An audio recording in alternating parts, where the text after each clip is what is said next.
What's going on, YouTube? What's going on? So I qualified. I'm a push-up strength gain expert now. Anyway, so check this out. The last attempt was attempt number 14. I made some serious gains after going through so many attempts with troubles and trying to find out what to do. And so, I'm not one to really just read something and say, okay, well, that's how you do it, and then just spew it. I'm actually here checking out what's out there to get stronger, and then I'm applying it. And so I'm actually trying it, and then within me trying it, I really get to see, like, okay, this is working, and this is, I don't say not working, because I still keep everything around me, because I think, everything can help, everything applies, you know what I mean? It's not trying to find one-way system. And so anyway, man, so my story is that, I started out with this push-up challenge, and I could only do 1 minute and 32 seconds at first, and then I went up to 1 minute and 45 seconds, and then I went up to 2 minutes and 5 seconds, and then I went up to like 206, and then 208, and then I went up to like 212, and then I went up to like 216, and then I went back down to 208, and then I went back to 209, and then I went up to 217. And so doing all these times, I'm trying all these different things, and I'm gathering. And so this is what I want to talk about, right? I want to make it clear to myself that at first, what I first did was that I turned to Athlean X. And Athlean X says that when you do push-ups, if you want to do more, what you want to do is get rid of energy leaks. And what that means is that you don't want to also lift your legs. You don't want to lift from here down, and you are. And so you want to get rid of the weight that you're pushing from here down. And you can do that by tightening up your glutes, tightening up your thighs, your hamstrings, and bringing your knees together and locking them. And that's one way, which I did. And so this one, I'm not so sure, okay? Now, the next one is imagining that someone has a sledgehammer over your head. And that, I can say I'm going to still do it because it's kind of fun. But it does juice me up. But at the time when I'm struggling, my mind goes blank. I can't picture a guy with a sledgehammer, and it's not real. And so I'm not really fighting for my life. And so that's the second thing I do. And so the other thing that I implemented was that after my push-up challenge, I'll go ahead and do diamond push-ups, and then I'll do Y push-ups, and I'll kind of burn myself out doing that. And then I did elevated push-ups, because that's from Athlean X too. He goes, well, try elevated push-ups. And so when I did elevated push-ups, I used yoga blocks and went first 4 blocks high and did like 2 minutes and 25 seconds. And then I went 7 blocks high and I did 2 minutes and 45 seconds, something like that. So, okay, that makes sense, right? The higher you are. And so then finally the last one I did was not the last one, but one of them I did on my knees. And so when I went on my knees, I did the whole challenge, which makes sense. I'm not really pushing a lot. Now, here's the catch. After all of these things, when I did the regular push-ups, I made progress. And this is where I can say, you know what, this bit, that bit, you do this, you do that, you do elevated, you do on the knees. What you do is you work your chest in any way that you can. Like when I say that I qualify for me. I can't qualify for you, because maybe what you find is something totally different. It may have to do with, how you eat, to get more energy, to get more power. You may want to lift heavier. I don't know, but I qualify as far as that. There was a part of me that I thought, you're going on 59 years old.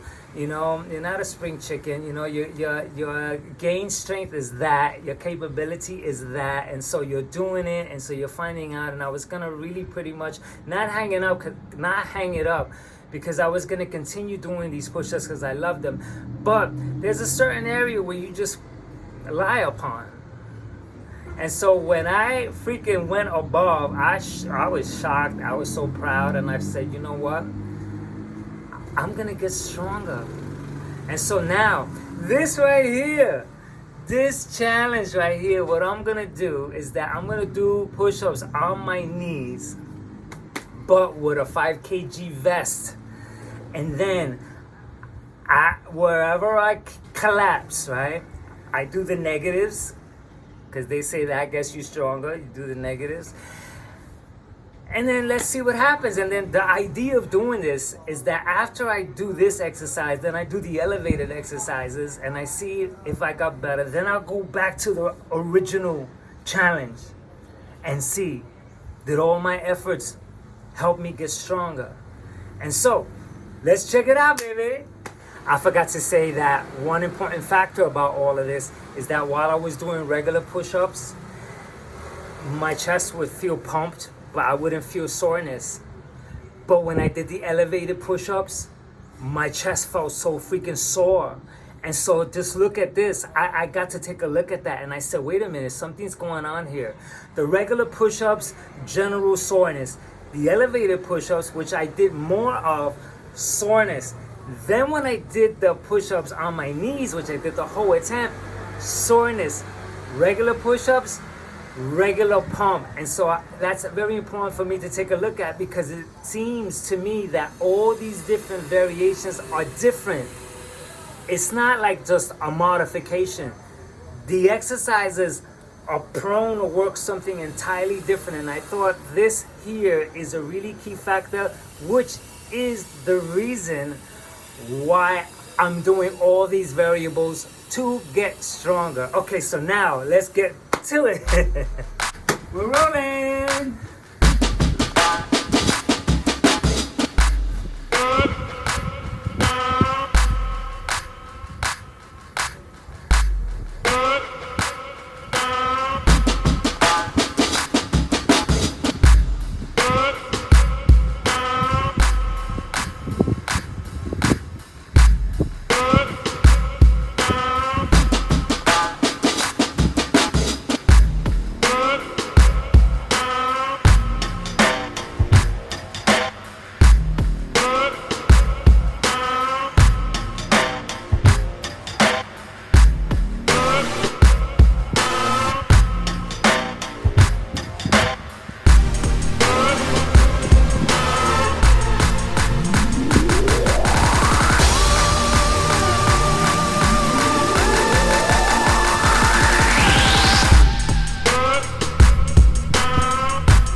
Okay,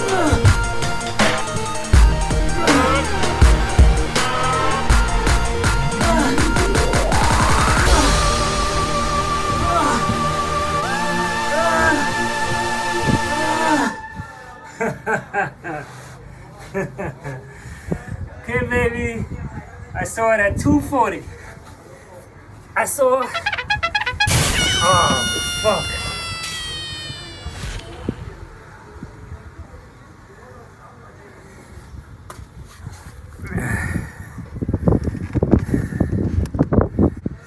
Okay, so I saw at 240. I freaking collapsed, which is freaking cool. 5 kg vest. I'm gonna take a look at that time and see where I collapsed elsewhere at 240 to see if the elevator, because you know what, that also shows like where my strength lies upon. It's really cool, interesting, because if I collapse at 240 on my knees and I collapse at 240 elevated with 4 blocks up or 7 blocks up, then I get to maybe get to see how much my legs weigh. And then I get to say, you know what can I get stronger? Because what if there's something else to get stronger, that could get stronger, that can help push-ups? Like, what if I got my legs stronger? Would that help? Because like I could contract my legs and help the push-ups. Can the rest of my body help out is my question. And so anyway, here it is. I saw that. I got an interruption from the freaking iPad that the wind blew the box and freaking messed up the view, but I don't care. I'm still gonna record this because I still did a workout, and so I doubt if anybody watches these videos all the way. You see, it's doing it now, see? And so anyway, it's really screwed up. The freaking wind. You know what? It's like I do get mad about the wind, but I can't. So anyway, that's freaking my chest feels homed. If my chest feels sore tomorrow, it's gonna be something to account to also. Just taking notes of all these different variables, and as I get stronger little by little, which I think time also plays a big factor. Like when I gave myself rest, I got stronger also. It seems like I have to really see, and this is a very good asset for me to understand, like maybe the type of rest that my body needs, and to allow it to have it so that it can freaking juice up for the next exercises. And so then all this is really good. And so until the next practice, catch up!